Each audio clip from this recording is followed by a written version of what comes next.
पढ़िया भी मैं जसलीन मैं सुसाइड कर रही हाँ, मैं जी नहीं सकती जिंदगी नूं। मैं कि बकवास मैं क्यों लिखिया बई? मैं क्या भी घट्टो घट्ट मैनू मरण तो पहले तो एक किताब लिखनी चाहिए ना, मैं तां मर सकती हाँ। मैं कि क्यों ना जिहड़ा समाज अज मैनू ना जीण लई मजबूर कर रहा उन्हां नूं जी के दिखावां, उन्हां नूं जिंदगी नूं जी के दिखावां। भी ने सारे महंत उन्हां दे घरां च जांदे ने, सारे साडा बहुत सत्कार करदे ने, सानूं एक रब दा दर्जा दित्ता होया। पर जेकर सोचिया जाए भी रब तुहाडे घर आ जावे, कोई नहीं चाहूगा। कोई चाहता है कि मेरा बच्चा थर्ड जेंडर पैदा होवे या अदर च पैदा होवे। सारे कहते हैं कि मेरा बच्चा मेल या फीमेल होवे, है ना, क्योंकि ये सोसाइटी एवें दी है, कोई इस गल एक्सैप्ट नहीं करता ना। सिचुएशन ही जी लाइफ दी एवें दी बन जाती है ना कि मैं कुछ कह ही नहीं सकती, मेरे को शब्द नहीं, क्योंकि मेरा दिल रोंदा है वो गल्लां याद। मैं अपने माँ बाप नूं छड्डिया या किवें उन्होंने मैनूं छड्डिया ना, मैनूं पता, मैं दस नहीं सकती मेरे दिल दे अंदर किन्ना क दर्द है इस प्रति, है ना।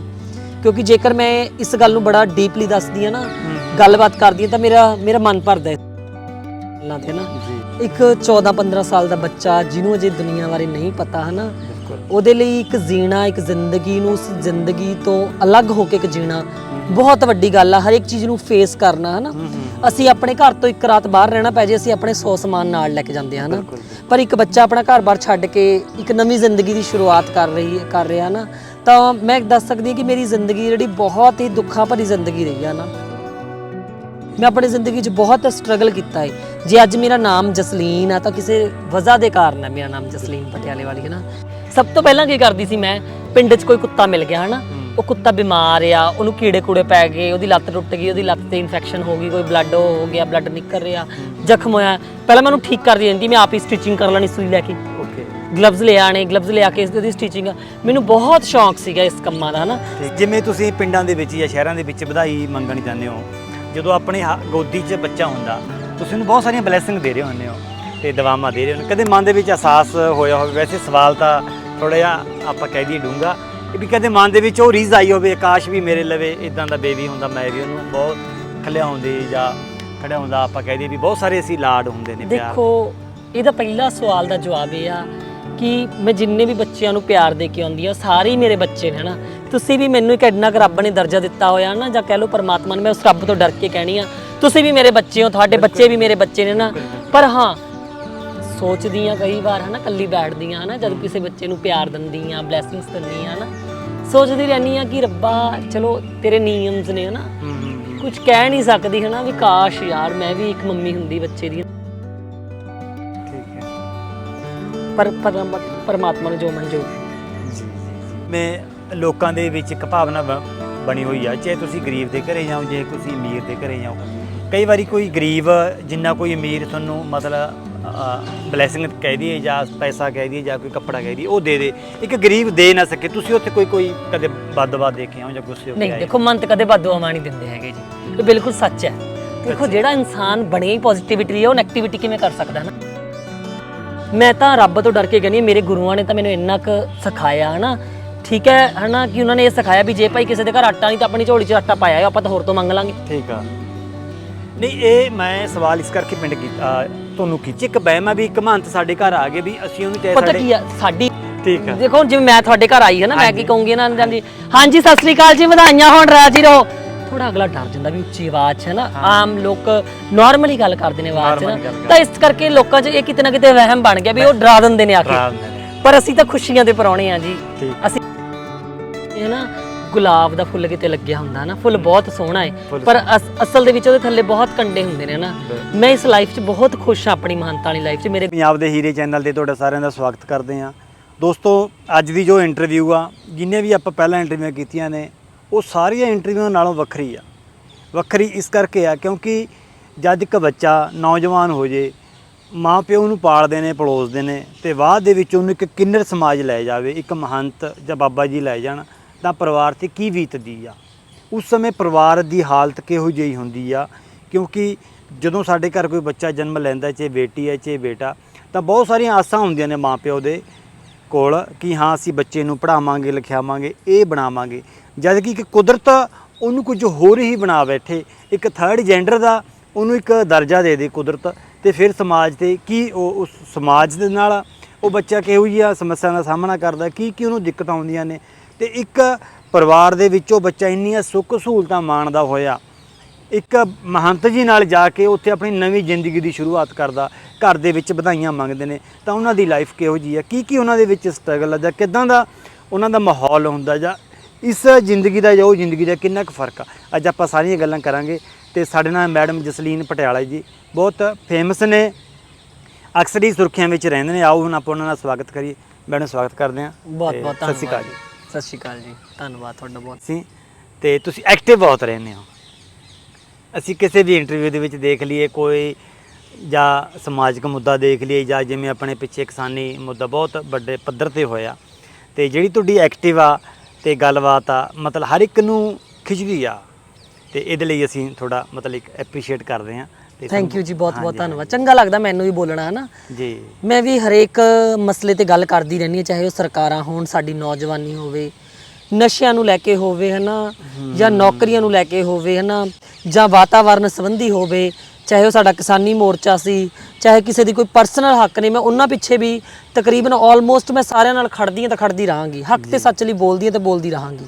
ਜੀ ਜੀ। ਤੇ ਮੈਡਮ ਜੀ ਆਪਾਂ ਤੁਹਾਡੇ ਬਚਪਨ ਦੀ ਗੱਲ ਕਰੀਏ, ਬਚਪਨ ਕਿੱਥੋਂ ਸਟਾਰਟ ਹੁੰਦਾ ਤੇ ਕਿਵੇਂ ਬੀਤਦੀ ਹੈ ਇਹ ਬਚਪਨ ਦੀ ਜੋ ਕਹਾਣੀ ਸ਼ੁਰੂਆਤ ਹੁੰਦੀ ਹੈ ਇਸ ਲਾਈਫ ਦੀ? ਦੇਖੋ ਬਹੁਤ ਸਾਰੀਆਂ ਹੁਣ ਤੱਕ ਮੇਰੀ ਬਚਪਨ ਨੂੰ ਲੈ ਕੇ ਇੰਟਰਵਿਊਜ਼ ਹੋ ਚੁੱਕੀਆਂ ਨੇ ਨਾ। ਹਾਂਜੀ। ਇੱਕ 14-15 ਸਾਲ ਦਾ ਬੱਚਾ ਜਿਹਨੂੰ ਅਜੇ ਦੁਨੀਆ ਬਾਰੇ ਨਹੀਂ ਪਤਾ ਹੈ ਨਾ, ਬਿਲਕੁਲ। ਉਹਦੇ ਲਈ ਇੱਕ ਜੀਣਾ, ਇੱਕ ਜ਼ਿੰਦਗੀ ਨੂੰ ਉਸ ਜ਼ਿੰਦਗੀ ਤੋਂ ਅਲੱਗ ਹੋ ਕੇ ਇੱਕ ਜੀਣਾ ਬਹੁਤ ਵੱਡੀ ਗੱਲ ਆ। ਹਰ ਇੱਕ ਚੀਜ਼ ਨੂੰ ਫੇਸ ਕਰਨਾ ਹੈ ਨਾ। ਅਸੀਂ ਆਪਣੇ ਘਰ ਤੋਂ ਇੱਕ ਰਾਤ ਬਾਹਰ ਰਹਿਣਾ ਪੈ ਜੇ, ਅਸੀਂ ਆਪਣੇ 100 ਸਮਾਨ ਨਾਲ ਲੈ ਕੇ ਜਾਂਦੇ ਹਾਂ ਨਾ, ਪਰ ਇੱਕ ਬੱਚਾ ਆਪਣਾ ਘਰ-ਬਾਰ ਛੱਡ ਕੇ ਇੱਕ ਨਵੀਂ ਜ਼ਿੰਦਗੀ ਦੀ ਸ਼ੁਰੂਆਤ ਕਰ ਰਿਹਾ ਨਾ, ਤਾਂ ਮੈਂ ਦੱਸ ਸਕਦੀ ਹਾਂ ਕਿ ਮੇਰੀ ਜ਼ਿੰਦਗੀ ਜਿਹੜੀ ਬਹੁਤ ਹੀ ਦੁੱਖਾਂ ਭਰੀ ਜ਼ਿੰਦਗੀ ਰਹੀ ਆ ਨਾ। ਮੈਂ ਆਪਣੀ ਜ਼ਿੰਦਗੀ 'ਚ ਬਹੁਤ ਸਟਰਗਲ ਕੀਤਾ ਹੈ। ਜੇ ਅੱਜ ਮੇਰਾ ਨਾਮ ਜਸਲੀਨ ਆ ਤਾਂ ਕਿਸੇ ਵਜ੍ਹਾ ਦੇ ਕਾਰਨ ਹੈ ਮੇਰਾ ਨਾਮ ਜਸਲੀਨ ਪਟਿਆਲੇ ਵਾਲੀ ਹੈ ਨਾ। ਮੈਨੇ ਆਪਣੀ ਜ਼ਿੰਦਗੀ ਦੇ ਵਿੱਚ ਬਹੁਤ ਸਟਰਗਲ ਕੀਤਾ ਹੈ। ਜੇ ਅੱਜ ਮੇਰਾ ਨਾਮ ਆ, ਅੱਜ ਮੇਰਾ ਗੂਗਲ ਤੇ ਨਾਮ ਵੀ ਹੈ ਨਾ, ਮੈਨੂੰ ਇਸ ਗੱਲ ਦੀ ਬੜੀ ਖੁਸ਼ੀ ਆ ਕਿ ਹਾਂ ਮੈਂ ਜ਼ਿੰਦਗੀ ਦੇ ਵਿੱਚ ਇੰਨਾ ਕੁ ਸਟਰਗਲ ਕੀਤਾ, ਪਰ ਮੈਂ ਕਦੇ ਸੋਚਿਆ ਸੀ ਕਿ ਮੈਂ ਮਰ ਜਾਣਾ। ਜੀ ਜੀ। ਜਦੋਂ ਮੈਂ ਇਸ ਜ਼ਿੰਦਗੀ ਸ਼ੁਰੂ ਹੋਣ ਤੋਂ ਪਹਿਲਾਂ ਮੈਨੂੰ ਇਹ ਲੱਗਦਾ ਸੀ ਕਿ ਮੈਂ ਤਾਂ ਇੱਕ ਦਿਨ ਸੁਸਾਈਡ ਕਰ ਲੈਣੀ ਆ, ਮਰ ਜਾਣਾ ਹੈ। ਠੀਕ ਆ। ਪਰ ਮੈਂ ਸੋਚਿਆ ਵੀ ਕਿਉਂ ਨਾ, ਜਦੋਂ ਮੈਂ ਮਰਨ ਬਾਰੇ ਸੋਚਿਆ ਤਾਂ ਮੈਂ ਸੋਚਿਆ ਵੀ ਮੈਂ ਨਾ ਪਹਿਲਾਂ ਇੱਕ ਸੁਸਾਈਡ ਨੋਟਿਸ ਲਿਖ ਦਿੰਦੀ ਆ। ਜੀ।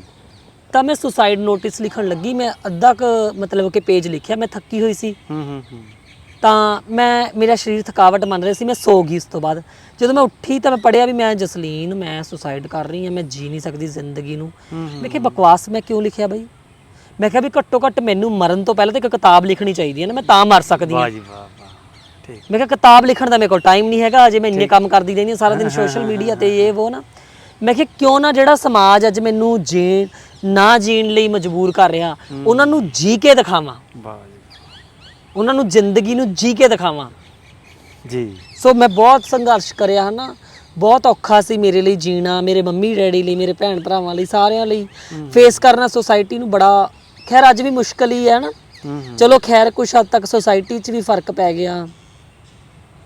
ਜੀ।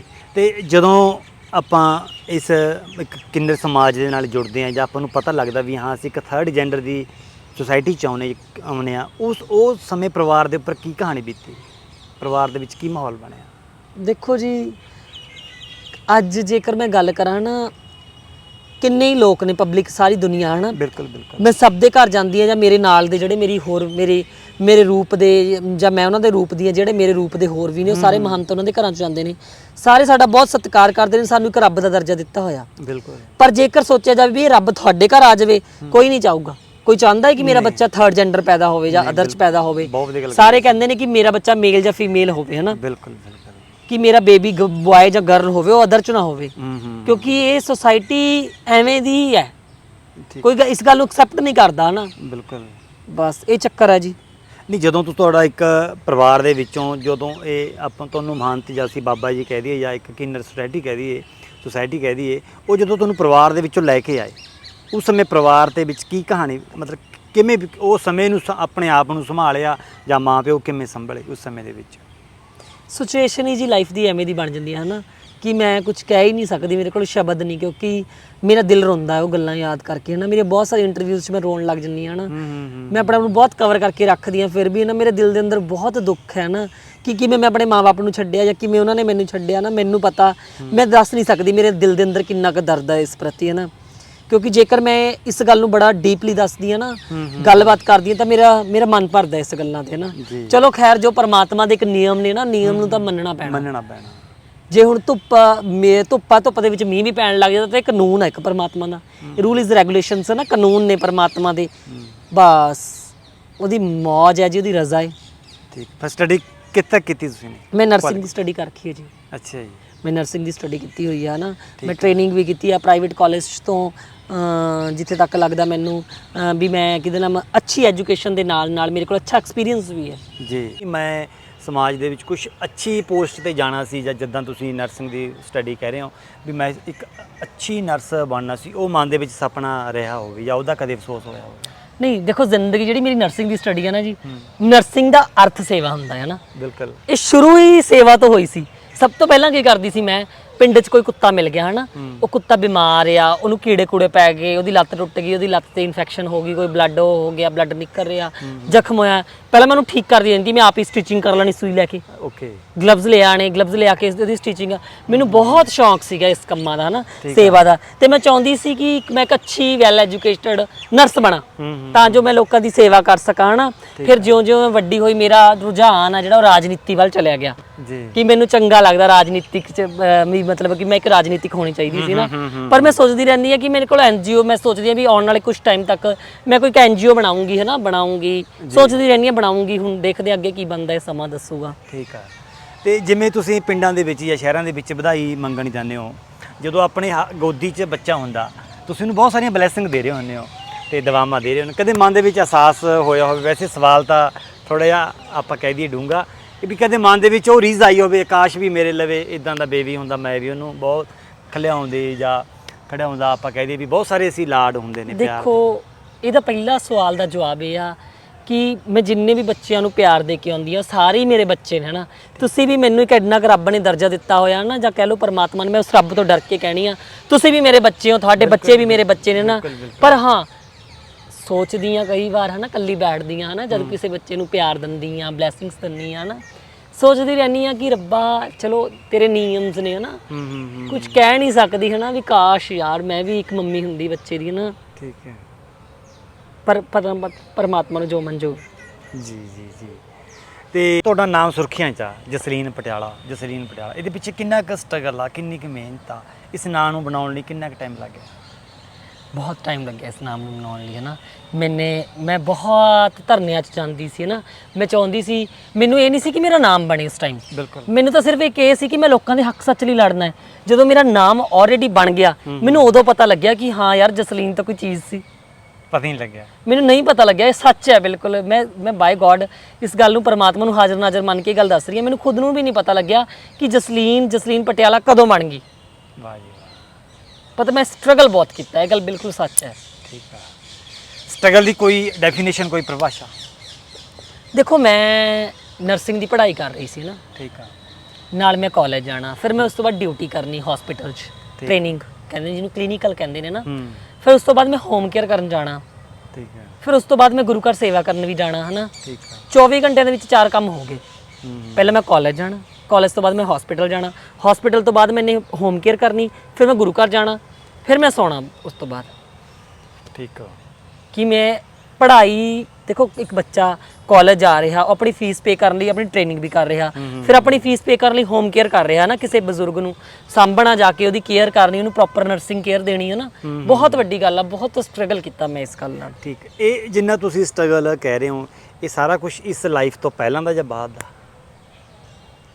ਨਹੀਂ, ਜਦੋਂ ਤੁਸੀਂ ਕਿੰਨਰ ਸਮਾਜ ਨਾਲ ਜੁੜ ਗਏ, ਉਹ ਤਾਂ ਪਹਿਲਾਂ ਦਾ ਹੀ ਹੈ ਜੀ। ਉਸ ਤੋਂ ਪਹਿਲਾਂ ਦਾ।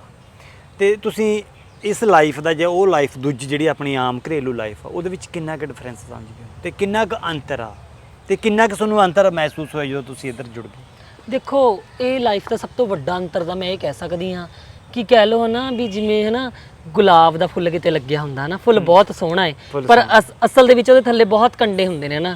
ਮੈਂ ਇਸ ਲਾਈਫ 'ਚ ਬਹੁਤ ਖੁਸ਼ ਹਾਂ, ਆਪਣੀ ਮਹਾਨਤਾ ਵਾਲੀ ਲਾਈਫ 'ਚ। ਮੇਰੇ ਗੁਰੂ ਦਾਤ ਗੁਰੂ ਬਹੁਤ ਚੰਗੇ ਨੇ, ਮੈਨੂੰ ਬਹੁਤ ਪਿਆਰ ਕਰਦੇ ਨੇ, ਬਹੁਤ ਅੱਛੀ ਤਰ੍ਹਾਂ ਰੱਖਦੇ ਵੀ ਨੇ ਨਾ, ਅੱਛਾ ਰੱਖਦੇ ਨੇ ਹਨਾ।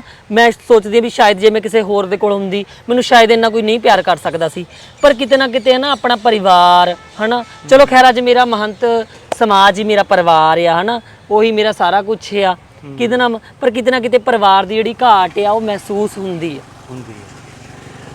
ਹੁਣ ਮੰਮੀ ਡੈਡੀ ਨਾਲ ਗੱਲ ਹੋ ਜਾਂਦੀ ਹੈ ਜਾਂ ਕਦੇ ਨਹੀਂ ਹੋਈ? ਹੋ ਜਾਂਦੀ ਹੈ ਜੀ। ਇੱਕ ਕੋਈ ਘਟਨਾ ਵਾਪਰੀ ਸੀ, ਵੈਸੇ ਮੈਂ ਪੁੱਛਣਾ ਨਹੀਂ ਚਾਹੁੰਦਾ ਸੀ, ਪਰ ਮੰਮੀ ਡੈਡੀ ਨੇ ਘੜੀਸ ਕਿਉਂ ਕੁੱਟਿਆ? ਬਸ ਜੀ ਮੇਰਾ ਵੀ ਬਚਪਨ ਸੀ ਹੈ ਨਾ, ਅੱਛਾ, ਮੰਮੀ ਡੈਡੀ ਨੂੰ ਵੀ ਨਹੀਂ ਸੀ ਸਮਝ, ਠੀਕ ਹੈ, ਕਿਉਂਕਿ ਮੇਰੇ ਮਦਰ ਫਾਦਰ ਇੰਨੇ ਪੜ੍ਹੇ ਲਿਖੇ ਵੈਲ ਐਜੂਕੇਟਡ ਨਹੀਂ ਹੈਗੇ ਹੈ ਨਾ, ਠੀਕ ਹੈ, ਉਹਨਾਂ ਨੂੰ ਖੁਦ ਨਹੀਂ ਸੀ ਪਤਾ ਹੈ ਨਾ। ਅੱਜ ਮੇਰੇ ਫਾਦਰ ਸਾਹਿਬ ਮੇਰਾ ਬਹੁਤ ਸਤਿਕਾਰ ਕਰਦੇ ਨੇ ਹੈ ਨਾ, ਠੀਕ ਹੈ, ਉਹਨਾਂ ਲਈ ਉਹਨਾਂ ਨੇ ਮੈਨੂੰ ਬਹੁਤ ਸਤਿਕਾਰ ਦਿੱਤਾ। ਮੇਰੇ ਮਦਰ ਮੇਰਾ ਹੈ ਨਾ, ਚਲੋ ਅਸੀਂ ਮਾਂ-ਬਾਪ ਦਾ ਤਾਂ ਦੇਣ ਦੇ ਹੀ ਨਹੀਂ ਸਕਦੇ ਜੀ। ਬਿਲਕੁਲ ਬਹੁਤ ਮੈਂ ਰੱਬ ਅੱਜ ਜੇ ਹੈ ਨਾ, ਲੋਕ ਮੈਨੂੰ ਪੂਜਦੇ ਨੇ, ਮੇਰਾ ਸਤਿਕਾਰ ਕਰਦੇ ਨੇ ਹੈ ਨਾ, ਮੇਰਾ ਇੱਕ ਦਰਜਾ ਹੈ, ਪਰ ਮੇਰੇ ਮਾਂ-ਬਾਪ ਮੇਰੇ ਲਈ ਰੱਬ ਨੇ ਮੇਰਾ। ਉਹਨਾਂ ਦੀ ਇੱਕ ਕਹਿ ਲਓ ਵੀ ਇੱਕ ਸੁਸਾਇਟੀ ਦੀ ਉਸ ਟਾਈਮ ਦੀ ਇੱਕ ਹੈ ਨਾ ਨੇਚਰ ਸੀ ਕਹਿ ਲਓ ਨਾ, ਜਾਂ ਉਸ ਟਾਈਮ ਸੁਸਾਇਟੀ ਦੀਆਂ ਪ੍ਰੋਬਲਮਸ ਕਹਿ ਲਓ ਨਾ, ਉਹਨਾਂ ਨੂੰ ਸੁਸਾਇਟੀ 'ਚ ਫੇਸ ਕਰਨਾ ਕਹਿ ਲਓ ਔਖਾ ਸੀ, ਤਾਂ ਉਹ ਘਟਨਾ ਹੋ ਗਈ। ਠੀਕ। ਜਸਲੀਨ, ਜਿੱਦਾਂ ਦੀ ਤੁਹਾਡੀ ਲੁੱਕ ਇਹ ਹਰੇਕ ਬੰਦੇ ਨੂੰ ਅਟਰੈਕਟ ਕਰਦੀ ਆ। ਕਦੇ ਲਾਈਫ ਦੇ ਵਿੱਚ ਜਿਵੇਂ ਵੈਸੇ ਕੋਈ ਅਫੇਅਰ ਹੋ ਜਾਂਦਾ ਜਾਂ ਕੋਈ ਇਦਾਂ ਦਾ ਕੋਈ ਪ੍ਰਪੋਜ਼ ਕਹਿ ਜਾਂ ਲੋਕ ਇਦਾਂ ਦੀ ਕੋਈ ਛੇੜਖਾਨੀ ਜਾਂ ਸ਼ਰਾਰਤ, ਕਦੇ ਕੋਈ ਇਦਾਂ ਦੀ ਘਟਨਾ ਵਾਪਰੀ ਹੋਵੇ? ਵਾਧੂ ਜੀ, ਰੋਜ਼ ਹੀ ਕਰਦੇ ਨੇ। ਅੱਛਾ ਜੀ। ਇਹ ਤਾਂ ਤੁਹਾਡੇ ਤੇ ਡਿਪੈਂਡ ਹੈ ਨਾ, ਤੁਸੀਂ ਕਿਸ ਚੀਜ਼ ਨੂੰ ਆਪਣੇ ਅੰਦਰ ਲੈ ਕੇ ਜਾਣਾ, ਕਿਸ ਨੂੰ ਬਾਹਰ ਤੱਕ ਸੀਮਤ ਰੱਖਣਾ ਹੈ। ਠੀਕ ਆ, ਹਨਾ। ਤੇ ਰਹੀ ਗੱਲ ਪਿਆਰ ਕਰਨ ਦੀ, ਪਿਆਰ ਤਾਂ ਆਪਾਂ ਉਸ ਪਰਮਾਤਮਾ, ਉਸ ਨੇਚਰ, ਉਸ ਕੁਦਰਤ ਨਾਲ ਹੀ ਕਰੀਦਾ ਨਾ, ਜੋ ਅਸਲ ਸਾਨੂੰ ਬਣਾਇਆ ਪਿਆਰ ਕਰਨ ਵਾਸਤੇ। ਪਿਆਰ ਕਰਨਾ ਦੇਖੋ, ਮੈਂ ਤਾਂ ਦੇਖੋ ਜਿਨ੍ਹਾਂ ਦੇ ਘਰ ਮੈਂ ਵਧਾਈ ਲੈਣ ਜਾਣੀ, ਮੇਰੇ ਲਈ ਮੇਰਾ ਉਹ ਰੱਬ ਨੇ, ਬਿਲਕੁਲ, ਜੋ ਮੈਨੂੰ ਪੈਸੇ ਦਿੰਦੇ ਨੇ, ਵਧਾਈ ਦਿੰਦੇ ਨੇ, ਮੈਂ ਬਲੇਸਿੰਗਸ ਦੇ ਕੇ ਆਉਣੀ ਹੈ ਨਾ। ਮੇਰਾ ਹਸਬੈਂਡ ਵੀ ਉਹ ਨੇ, ਮੇਰੀ ਵਾਈਫ ਵੀ ਉਹ ਨੇ, ਮੇਰੇ ਬੱਚੇ ਵੀ ਉਹ ਨੇ, ਮੇਰੇ ਮਾਪਿਓ ਵੀ ਉਹ ਨੇ, ਮੇਰਾ ਸਾਰਾ ਕੁਝ ਹੀ ਉਹ ਨੇ ਜੀ, ਜਿਨ੍ਹਾਂ ਨਾਲ ਜਿਹੜੇ ਮੈਨੂੰ ਵਧਾਈ ਦਿੰਦੇ ਨੇ, ਜਿਨ੍ਹਾਂ ਦੇ ਘਰ ਮੈਂ ਜਾਂਦੀ ਆ, ਕਹਿਣ ਤੋਂ ਭਾਵ ਜਿਹੜੇ ਮੈਨੂੰ ਖਾਣ ਨੂੰ ਰੋਟੀ ਦਿੰਦੇ ਨੇ। ਦੂਜੇ ਨੰਬਰ ਤੇ ਮੇਰੇ ਗੁਰੂ, ਮੇਰੇ ਗੁਰੂ ਜੀ ਰਾਜੀ ਰਹਿਣਾ ਨਾ, ਮੇਰੇ ਮਾਂ-ਬਾਪ ਵੀ, ਮੇਰੇ ਭੈਣ ਭਾਈ ਵੀ, ਮੇਰੇ ਖਸਮ, ਮੇਰਾ ਮੁਰਸ਼ਦ, ਮੇਰਾ ਸਾਰਾ ਕੁਝ ਹੀ ਉਹ ਆ। ਮੇਰਾ ਹਸਬੈਂਡ ਵੀ ਉਹ ਨੇ, ਮੇਰੇ ਵਾਈਫ ਵੀ ਉਹ ਨੇ, ਮੇਰੇ ਬੱਚੇ ਵੀ, ਮੈਂ ਉਹਨਾਂ ਦਾ ਬੱਚਾ, ਉਹ ਮੇਰੇ ਮਾਲਕ ਨੇ। ਠੀਕ ਹੈ। ਗੁਰੂ ਬਹੁਤ ਅਹਿਮੀਅਤ ਰੱਖਦੇ ਨੇ ਨਾ, ਜਿਨ੍ਹਾਂ ਨੇ ਮੈਨੂੰ ਸਭ ਤੋਂ ਵੱਡੀ ਗੱਲ ਉਸ ਪਰਮਾਤਮਾ ਨਾਲ ਜੁੜਨਾ ਸਿਖਾਇਆ ਨਾ, ਉਹ ਚੰਗੀਆਂ ਗੱਲਾਂ, ਚੰਗਾ ਸਮਾਜ ਵਿੱਚ ਵਿਚਰਨਾ, ਨੇਚਰ ਨਾਲ ਪਿਆਰ ਕਰਨਾ, ਜਿਨ੍ਹਾਂ ਨੇ ਮੇਰੇ ਗੁਰੂਆਂ ਨੇ ਮੈਨੂੰ ਸਿਖਾਇਆ। ਜੀ। ਇੱਕ ਜਸਲੀਨ ਨੂੰ ਮਤਲਬ ਪੋਲੀਟੀਕਲ ਦੇ ਵਿੱਚ ਆਉਣ ਦੀ ਕਿਉਂ ਲੋੜ ਪਈ ਵੀ ਮੈਂ ਇੱਕ ਲੀਡਰ ਬਣਾ, ਨੇਤਾ ਬਣਾ? ਉਹ ਤੁਹਾਡੀ ਕੋਈ ਖੁਆਇਸ਼ ਸੀ ਜਾਂ ਤੁਹਾਡਾ ਕੋਈ ਸੁਪਨਾ ਸੀ ਜਾਂ ਕੁਝ ਸਮਾਜ ਦੇ ਲਈ ਕਰਨ ਦੇ ਇੱਕ ਜਨੂਨ ਸੀ? ਮੇਰੇ ਕੋਈ ਬੱਚੇ ਨਹੀਂ ਹੈਗੇ ਹੈ ਨਾ। ਹਾਂ, ਬਿਲਕੁਲ। ਮੈਨੂੰ ਵਿਆਹ ਨਹੀਂ ਕਰਾਉਣਾ ਸਾਰੀ ਜ਼ਿੰਦਗੀ, ਤੇ ਨਾ ਹੀ ਮੈਂ ਕੋਈ ਬੱਚਾ ਪੈਦਾ ਕਰਨਾ ਹੈ, ਨਾ ਹੀ ਮੇਰਾ ਕੋਈ ਹਸਬੈਂਡ ਬਣਨਾ, ਨਾ ਮੇਰੀ ਕੋਈ ਵਾਈਫ ਬਣਨੀ ਆ। ਬਿਲਕੁਲ। ਐਕਸੈਪਟ ਕਰ ਸਕਦੀ ਹਾਂ ਬੱਚਾ, ਅਡਾਪਟ ਕਰ ਸਕਦੀ ਹਾਂ, ਅਡਾਪਟ ਕਰ ਸਕਦੀ ਹਾਂ ਨਾ, ਪਰ ਮੇਰਾ ਕੋਈ ਪਰਸਨਲੀ ਮੇਰੀ ਕੁੱਖ ਚੋਂ ਤਾਂ ਨਹੀਂ ਕੋਈ ਬੱਚਾ ਪੈਦਾ ਹੋਣਾ। ਬਿਲਕੁਲ। ਤਾਂ ਮੈਂ ਸੋਚ ਕੇ ਚੱਲਦੀ ਹਾਂ ਕਿ ਜਿਹੜੇ ਮੰਤਰੀ ਨੇ, ਇਹਨਾਂ ਨੇ ਕੋਠੀਆਂ, ਕਾਰਾਂ, ਬੰਗਲੇ ਆਪਣੇ ਬੱਚੇ ਦਾ ਪੋਤੇ ਪੜੋਤੇ ਦਾਦ ਹੈ ਨਾ ਬਣਾ ਦੇਣੇ ਨੇ, ਮੇਰਾ ਤਾਂ ਕੋਈ ਹੈ ਨਹੀਂਗਾ। ਮੈਂ ਤਾਂ ਜੋ ਕਰਨਾ ਇੱਕ ਸਮਾਜ ਲਈ ਕਰਨਾ ਜੀ, ਮੇਰੇ ਪੰਜਾਬ ਲਈ ਕਰਨਾ, ਮੇਰੇ ਪੰਜਾਬੀਆਂ ਲਈ ਕਰਨਾ, ਮੇਰੀ ਸੁਸਾਇਟੀ ਲਈ ਕਰਨਾ ਹੈ ਨਾ ਜੀ। ਤੇ ਕਦੇ ਕੋਈ ਇਦਾਂ ਦਾ ਹੋਇਆ, ਜਿਵੇਂ ਬਹੁਤ ਸਾਰੇ ਅਸੀਂ ਦੇਖਦੇ ਹਾਂ ਕਿੰਨਰ ਸੁਸਾਇਟੀ ਨੂੰ, ਜਿਵੇਂ ਤੁਸੀਂ ਬਿਲੋਂਗ ਕਰੇ ਰਹੇ ਹੋ, ਵਿੱਚ ਬਹੁਤ ਸਾਰੇ ਇਦਾਂ ਦੇ ਲੋਕ ਨੇ, ਉਹ ਕਿੰਨਰ ਸੁਸਾਇਟੀ ਨੂੰ ਬਿਲੋਂਗ ਵੀ ਨਹੀਂ ਕਰਦੇ, ਪਰ ਫਿਰ ਵੀ ਉਹ ਇਦਾਂ ਦਾ ਬਾਣਾ ਧਾਰ ਕੇ ਕਹਿ ਦਈਏ ਜਾਂ ਆਪਣਾ ਕੁਝ ਰੰਗ ਰੂਪ ਲਾ ਕੇ ਕਹਿ ਦਈਏ, ਉਹ ਲੋਕਾਂ ਨੂੰ ਜਿਵੇਂ ਟ੍ਰੇਨਾਂ ਦੇ ਵਿੱਚ, ਬੱਸਾਂ ਦੇ ਵਿੱਚ ਬਹੁਤ ਸਾਰਾ ਤੰਗ ਕਰ ਰਹੇ ਨੇ। ਇੱਕ ਜਿਹੜੀ ਆਪਣੀ ਸੁਸਾਇਟੀ ਉਹਨੂੰ ਬਦਨਾਮ ਵੀ ਕਰ ਰਹੇ, ਉਹ ਲੋਕਾਂ ਲਈ ਕੀ ਮੈਸੇਜ ਦੇਣਾ ਚਾਹੁੰਦੇ ਹੋ? ਦੇਖੋ, ਇਹਦੇ ਲਈ ਤਾਂ ਹੈ ਨਾ ਅਸੀਂ ਕਹਿ ਸਕਦੇ ਹਾਂ ਵੀ ਬਹੁਤ ਗਲਤ ਹੀ ਗੱਲ ਆ ਨਾ, ਕਿ ਸਾਨੂੰ ਇਸ ਗੱਲ ਦੀ ਖੁੰਦਕ ਆਉਂਦੀ ਆ ਨਾ, ਪਰ ਕਿਤੇ ਨਾ ਕਿਤੇ ਕੋਰਟ ਆਫ ਕੰਡਕਟ ਜਿਹੜਾ ਸੁਪਰੀਮ ਕੋਰਟ ਆ, ਉਹਨੇ LGBT ਕਮਿਊਨਿਟੀ ਬਣਾਤੀ ਵੀ ਤੁਸੀਂ ਆਪਣੀ ਮਰਜ਼ੀ ਨਾਲ ਕੱਪੜੇ ਪਾਓ, ਮੁੰਡਾ ਕੁੜੀ ਬਣ ਕੇ ਰਹਿ ਸਕਦਾ, ਕੁੜੀ ਮੁੰਡਾ ਬਣ ਕੇ ਰਹਿ ਸਕਦੀ ਆ। ਤਾਂ ਉੱਥੇ ਅਸੀਂ ਕੁਝ ਬਾਉਂਡੇਸ਼ਨਸ ਦੇ ਅੰਦਰ ਆ ਜਾਂਦੇ ਹਾਂ ਨਾ। ਤੇ ਲੋਕਾਂ ਦੇ ਵਿੱਚ ਇੱਕ ਭਾਵਨਾ ਬਣੀ ਹੋਈ ਆ, ਚਾਹੇ ਤੁਸੀਂ ਗਰੀਬ ਦੇ ਘਰੇ ਜਾਓ, ਜੇ ਤੁਸੀਂ ਅਮੀਰ ਦੇ ਘਰੇ ਜਾਓ, ਕਈ ਵਾਰੀ ਕੋਈ ਗਰੀਬ ਜਿੰਨਾ ਕੋਈ ਅਮੀਰ ਤੁਹਾਨੂੰ ਮਤਲਬ ਬਲੈਸਿੰਗ ਕਹਿ ਦਈਏ ਜਾਂ ਪੈਸਾ ਕਹਿ ਦਈਏ ਜਾਂ ਕੋਈ ਕੱਪੜਾ ਕਹਿ ਦਈਏ, ਉਹ ਦੇ ਇੱਕ ਗਰੀਬ ਦੇ ਨਾ ਸਕੇ। ਤੁਸੀਂ ਉੱਥੇ ਕੋਈ ਕਦੇ ਬਦਦੁਆ ਦੇਖੇ ਹੋ ਜਾਂ ਗੁੱਸੇ ਹੋ ਕੇ ਆਏ? ਨਹੀਂ, ਦੇਖੋ ਮਨ ਤਾਂ ਕਦੇ ਬਦਦੁਆ ਨਹੀਂ ਦਿੰਦੇ ਹੈਗੇ ਜੀ, ਇਹ ਬਿਲਕੁਲ ਸੱਚ ਹੈ। ਦੇਖੋ ਜਿਹੜਾ ਇਨਸਾਨ ਬਣੇ ਹੀ ਪੋਜ਼ਿਟਿਵਿਟੀ ਹੈ, ਉਹ ਨੈਗੇਟਿਵਿਟੀ ਕਿਵੇਂ ਕਰ ਸਕਦਾ ਹੈ ਨਾ। ਮੈਂ ਤਾਂ ਰੱਬ ਤੋਂ ਡਰ ਕੇ ਕਹਿੰਦੀ ਹਾਂ, ਮੇਰੇ ਗੁਰੂਆਂ ਨੇ ਤਾਂ ਮੈਨੂੰ ਇੰਨਾ ਕੁ ਸਿਖਾਇਆ ਹੈ ਨਾ, ਠੀਕ ਹੈ ਨਾ, ਕਿ ਉਹਨਾਂ ਨੇ ਇਹ ਸਿਖਾਇਆ ਵੀ ਜੇ ਭਾਈ ਕਿਸੇ ਦੇ ਘਰ ਆਟਾ ਨਹੀਂ ਤਾਂ ਆਪਣੀ ਝੋਲੀ 'ਚ ਆਟਾ ਪਾਇਆ, ਆਪਾਂ ਤਾਂ ਹੋਰ ਤੋਂ ਮੰਗ ਲਾਂਗੇ। ਠੀਕ ਆ। ਨਹੀਂ, ਇਹ ਮੈਂ ਸਵਾਲ ਇਸ ਕਰਕੇ ਤੁਹਾਨੂੰ ਕੀਤਾ ਕਿਉਂਕਿ ਮੈਂ ਇੱਕ ਪਿੰਡ ਦਾ ਵੀ ਰਹਿਣ ਵਾਲਾ, ਮੈਂ ਇੱਕ ਸ਼ਹਿਰ ਦੇ ਵੀ ਲਾਈਫ ਜੀ ਰਿਹਾ, ਅਸੀਂ ਦੋਨੇ ਲਾਈਫ ਜੀ ਰਹੇ ਹਾਂ, ਪਰ ਸਾਡੇ ਪਿੰਡਾਂ ਦੇ ਵਿੱਚ ਇੱਕ ਵਹਿਮ ਆ ਵੀ ਇੱਕ ਮਹੰਤ ਸਾਡੇ ਘਰ ਆ ਗਏ ਵੀ ਅਸੀਂ ਉਹਨੂੰ ਚਾਹੇ ਪਤਾ ਕੀ ਆ, ਸਾਡੀ ਆਵਾਜ਼ ਹੀ ਥੋੜੀ ਜੀ ਤੁਹਾਨੂੰ ਪਤਾ। ਹਾਂਜੀ, ਘਰੇ ਹੋ? ਸਤਿ ਸ਼੍ਰੀ ਅਕਾਲ ਜੀ, ਵਧਾਈਆਂ ਹੋਣ। ਇਹ ਘਰ ਆਈ ਹੈ ਨਾ, ਮੈਂ ਕੀ ਕਹੂੰਗੀ ਇਹਨਾਂ ਨੂੰ? ਹਾਂਜੀ, ਸਤਿ ਸ਼੍ਰੀ ਅਕਾਲ ਜੀ, ਵਧਾਈਆਂ ਹੋਣ, ਰਾਜੀ ਰਹੋ। ਥੋੜਾ ਅਗਲਾ ਡਰ ਜਾਂਦਾ ਵੀ ਉੱਚੀ ਆਵਾਜ਼ 'ਚ ਹੈ ਨਾ, ਆਮ ਲੋਕ ਨਾਰਮਲੀ ਗੱਲ ਕਰਦੇ ਨੇ ਆਵਾਜ਼ 'ਚ ਨਾ, ਤਾਂ ਇਸ ਕਰਕੇ ਲੋਕਾਂ 'ਚ ਇਹ ਕਿਤੇ ਨਾ ਕਿਤੇ ਵਹਿਮ ਬਣ ਗਿਆ ਵੀ ਉਹ ਡਰਾ ਦਿੰਦੇ ਨੇ ਆ ਕੇ। ਪਰ ਅਸੀਂ ਤਾਂ ਖੁਸ਼ੀਆਂ ਦੇ ਪਰੌਣੇ ਆ ਜੀ। ਠੀਕ ਅਸੀਂ ਤਾਂ ਦੁਆਵਾਂ ਦੇਣ ਵਾਲੇ ਆ। ਅਸੀਂ ਤਾਂ ਚਾਹੁੰਦੇ ਆ ਕਿ ਅਸੀਂ ਤਾਂ ਪਰਮਾਤਮਾ ਕਰੇ, ਅਸੀਂ ਤਾਂ ਹਰੇਕ ਘਰ ਦਾ ਕੁੰਡਾ ਖੜਕਾਈਏ, ਪਰਮਾਤਮਾ ਹਰੇਕ ਘਰ ਦੇ ਘਰੇ ਦੁੱਧ ਪੁੱਤ ਦੇਈ। ਮੈਂ ਤਾਂ ਅੱਜ ਵੀ ਸਾਰਿਆਂ ਨੂੰ ਦੇਖੋ, ਤੁਹਾਡੀ ਚੈਨਲ ਦੇ ਜਰੀਏ ਵੀ ਤੁਹਾਨੂੰ ਵੀ, ਤੁਹਾਡੇ ਜਿਹੜੇ ਚੈਨਲ ਸੁਣਨ ਵਾਲੇ ਉਹਨਾਂ ਨੂੰ ਵੀ ਪਿਆਰ, ਬਲੇਸਿੰਗਸ, ਗੋਡ ਬਲੈਸ ਯੂ, ਪਰਮਾਤਮਾ ਉਹਨਾਂ ਨੂੰ ਇੰਨੀਆਂ ਖੁਸ਼ੀਆਂ ਦੇਵੇ, ਚੜ੍ਹਦੀ ਕਲਾ 'ਚ ਰਹਿਣ। ਮੈਂ ਤਾਂ ਕਹਿੰਦੀ ਆ ਇੱਕ ਚੜ੍ਹਦੇ ਸੂਰਜ ਵਾਂਗ ਤੁਹਾਡਾ ਪ੍ਰਕਾਸ਼ ਹੋਣਾ ਚਾਹੀਦਾ। ਅੱਜ ਦੇ ਯੂਥ ਨੂੰ, ਅੱਜ ਦੀ ਜੋ ਨੌਜਵਾਨ ਪੀੜ੍ਹੀ ਆ, ਸਾਡੀਆਂ ਬੱਚੀਆਂ ਲਾ ਲਓ, ਫਿਰ ਵੀ ਕਿਤੇ ਨਾ ਕਿਤੇ ਨੈਗੇਟਿਵਿਟੀ ਦਾ ਸ਼ਿਕਾਰ ਹੋ ਰਹੀਆਂ ਨੇ ਉਹ, ਤੇ ਗਲਤ ਰਸਤੇ ਤੇ ਵੀ ਚੱਲ ਰਹੇ ਨੇ ਕਿਤੇ ਨਾ ਕਿਤੇ ਬੱਚੇ, ਜਾਂ ਸਮਝ ਆਉਣਾ ਚਾਹੀਦਾ ਬੱਚਿਆਂ ਨੂੰ ਨਾ। ਉਹ ਬੱਚਿਆਂ ਲਈ ਉਹ ਮੈਸੇਜ ਕੀ? ਬੱਚਿਆਂ ਲਈ ਇਹੀ ਮੈਸੇਜ ਆ ਕਿ ਦੇਖੋ ਜ਼ਿੰਦਗੀ ਬਹੁਤ ਵੱਡੀ ਆ ਨਾ। ਕਦੇ ਨਿਆਣਾ ਕਹਿੰਦੇ ਦੁੱਧ ਦਾ ਫੂਕਿਆ ਲੱਸੀ ਨੂੰ ਵੀ ਫੂਕਾ ਮਾਰ ਮਾਰ ਕੇ ਪੀਂਦਾ ਹਨਾ। ਬਿਲਕੁਲ। ਕਦੇ ਕੋਈ ਇਹੋ ਜਿਹਾ ਕੰਮ ਹੀ ਨਾ ਕਰੋ ਜਿਹ 'ਚ ਤੁਹਾਨੂੰ ਸਾਰੀ ਜ਼ਿੰਦਗੀ ਪਛਤਾਉਣਾ ਪੈ ਜਾਏ, ਕਿਉਂਕਿ ਗੁਰਬਾਣੀ ਵੀ ਕਹਿੰਦੀ ਆ ਨਾ, ਵੀ ਐਸਾ ਕੰਮ ਨਾ ਮੂਲੇ ਕੀਜੀਏ ਅੰਤ ਪਛਤਾਈਏ, ਹਨਾ। ਗੁਰਬਾਣੀ ਇਹ ਗੱਲ ਕਹਿੰਦੀ ਹੈ ਵੀ ਇਹੋ ਜਿਹਾ ਕੰਮ ਹੀ ਨਾ ਕਦੇ ਕਰੋ ਵੀ ਜਿਹਦੇ ਨਾਲ ਬਾਅਦ 'ਚ ਤੁਹਾਨੂੰ ਪਛਤਾਉਣਾ ਪੈ ਜਾਏ। ਮੈਂ ਤਾਂ ਇਹ ਗੱਲ ਕਹਿੰਦੀ ਹੈ ਕਿ ਇਹੋ ਜਿਹਾ ਕੰਮ ਕਦੇ ਵੀ ਨਾ ਕਰੋ। ਠੀਕ ਹੈ, ਬਸ WhatsApp, Instagram ਜਾਂ Facebook ਬਣੇ ਹੋਏ ਨੇ, ਇੱਕ ਦੋਸਤ ਵੀ ਹੋਣੇ ਚਾਹੀਦੇ ਨੇ ਨਾ, ਕਲਾਸਮੇਟਸ ਆ, ਇਕੱਠੇ ਪੜ੍ਹਦੇ ਆ, ਆਉਣਾ ਜਾਣਾ ਸਭ ਕੁਝ ਰੱਖਦਾ ਹੈ, ਪਰ ਕਿਤੇ ਨਾ ਕਿਤੇ ਆਪਣੇ ਆਪ ਦੀ ਜਿਹੜੀ ਸੇਫਟੀ ਉਹ ਪਹਿਲਾਂ ਹੋਣੀ ਚਾਹੀਦੀ ਆ। ਤੇ ਕੀ ਪਲੈਨਿੰਗ ਕਰ ਰਹੇ ਹੋ ਸਮਾਜ ਦੇ ਲਈ ਜਾਂ ਬੱਚਿਆਂ ਦੇ ਭਵਿੱਖ ਦੇ ਲਈ, ਵੀ ਅਸੀਂ ਕੋਈ ਉਹਨਾਂ ਲਈ ਦੇਖੋ ਅੱਛੀ ਚੀਜ਼ ਲੈ ਕੇ? ਮੈਂ ਤਾਂ ਚਾਹੁੰਦੀ ਹਾਂ ਮੈਂ ਇੱਕ ਮੰਤਰੀ ਬਣਾ, ਹਨਾ। ਮੇਰੀ ਫਿਊਚਰ ਦੇ ਵਿੱਚ ਇਹੀ ਸੋਚ ਹੈ, ਹਨਾ, ਕਿ ਮੈਂ ਸੋਚਦੀ ਰਹਿੰਦੀ ਇੱਕ ਦਿਨ ਮੰਤਰੀ ਜ਼ਰੂਰ ਬਣੂੰਗੀ ਨਾ, ਤੇ ਕੁਝ ਇਹੋ ਜਿਹਾ ਕਰਕੇ ਦਿਖਾਉਂਗੀ ਕਿ ਆਉਣ ਵਾਲੀਆਂ ਜਨਰੇਸ਼ਨਸ ਕਹਿਣਗੀਆਂ ਕਿ ਜਸਲੀਨ ਕੋਈ ਮੰਤਰੀ ਸੀ। ਵਾਹ ਜੀ, ਇੰਨਾ ਕੁ ਵਧੀਆ ਕਰਨਾ ਚਾਹੁੰਦੀ ਆ ਨਾ ਮੈਂ ਇੱਕ ਕਹਿੰਦੀ ਹੁੰਦੀ ਸੀ ਨਾ, ਅੱਜ ਵੀ ਕਹਿ ਰਹੀ ਹਾਂ ਗੱਲ, ਕਿ ਕਦੇ ਆਪਣੀ ਕੋਠੀ ਨਹੀਂ ਬਣਾਉਂਗੀ। ਸਮਾਂ ਦਿੱਤਾ ਤੁਸੀਂ, ਧੰਨਵਾਦ ਕਰਦੇ ਹਾਂ ਬਹੁਤ ਬਹੁਤ ਤੁਹਾਡਾ ਵੀ ਜੀ ਬਹੁਤ ਬਹੁਤ ਤੇ ਧੰਨਵਾਦ। ਦੋਸਤੋ, ਇਹਨਾਂ ਨੇ ਆਪਣੇ ਜ਼ਿੰਦਗੀ ਦੀ ਜੋ ਲਾਈਫ ਦਾ ਸਟਰਗਲ ਸੀ, ਸੰਘਰਸ਼ ਦੀ, ਤੇ ਕਿੰਨੀ ਮਤਲਬ ਮੁਸ਼ਕਲਾਂ ਦਾ ਸਾਹਮਣਾ ਕਰਨਾ ਪਿਆ, ਉਹ ਇਹਨਾਂ ਨੇ ਬੜੇ ਵਿਸਥਾਰ ਦੇ ਨਾਲ ਦੱਸਿਆ। ਤੇ ਜਦੋਂ ਕੋਈ ਬੰਦਾ ਸਟਾਰ ਬਣ ਜਾਂਦਾ, ਅੱਜ ਇਹਨਾਂ ਦਾ ਨਾਂ ਚੱਲਦਾ ਜਸਲੀਨ ਪਟਿਆਲਾ, ਤਾਂ ਬਹੁਤ ਸਾਰੀ ਕਿੰਨਰ ਸਮਾਜ ਵੀ ਸੋਚਦਾ ਵੀ ਅਸੀਂ ਵੀ ਉਸ ਚੀਜ਼ ਤੇ ਪਹੁੰਚੀਏ। ਹਰ ਕੋਈ ਬੰਦਾ ਪਹੁੰਚ ਸਕਦਾ, ਪਰ ਜੋ ਸਟਰਗਲ ਆ ਦਿਨ ਰਾਤ ਦਾ ਇਹਨਾਂ ਨੇ ਖੁਦ 4 ਕੰਮ ਗਿਣਾਏ ਨੇ, ਵੀ ਅਸੀਂ ਡਿਊਟੀ ਕਰ ਰਹੇ ਹਾਂ, ਜੌਬ ਕਰ ਰਹੇ ਹਾਂ, ਨਾਲ ਸੋਸ਼ਲ ਵਰਕ ਵੀ ਕਰ ਰਹੇ ਹਾਂ। ਮਤਲਬ ਹਰੇਕ ਚੀਜ਼ ਨੂੰ ਸਮਾਂ ਦੇਣਾ ਪੈਂਦਾ ਜਦੋਂ ਅਸੀਂ ਅੱਗੇ ਵਧਣਾ। ਸਿਆਣੇ ਕਹਿੰਦੇ ਨੇ ਕਿ ਜੇਕਰ ਪਾਣੀ ਦੀ ਇੱਕ ਜਗ੍ਹਾ ਖੜ੍ਹ ਜੇ ਤਾਂ ਉਹਦੇ ਵਿੱਚੋਂ ਵੀ ਬਦਬੂ ਆਉਣ ਲੱਗ ਜਾਂਦੀ ਹੈ। ਇਹਨਾਂ ਦੀ ਲਾਈਫ ਦੇ ਪ੍ਰਤੀ ਜਾਂ ਬੱਚਿਆਂ ਦੇ ਪ੍ਰਤੀ, ਸਮਾਜ ਦੇ ਪ੍ਰਤੀ ਬਹੁਤ ਵੱਡੇ ਵੱਡੇ ਮੈਸੇਜ ਨੇ। ਸੋ ਇੱਕ ਵਾਰ ਫਿਰ ਤੋਂ ਇਹਦਾ ਧੰਨਵਾਦ ਕਰਦੇ ਸਮਾਂ ਦੇਣ ਦੇ ਲਈ। Thank you.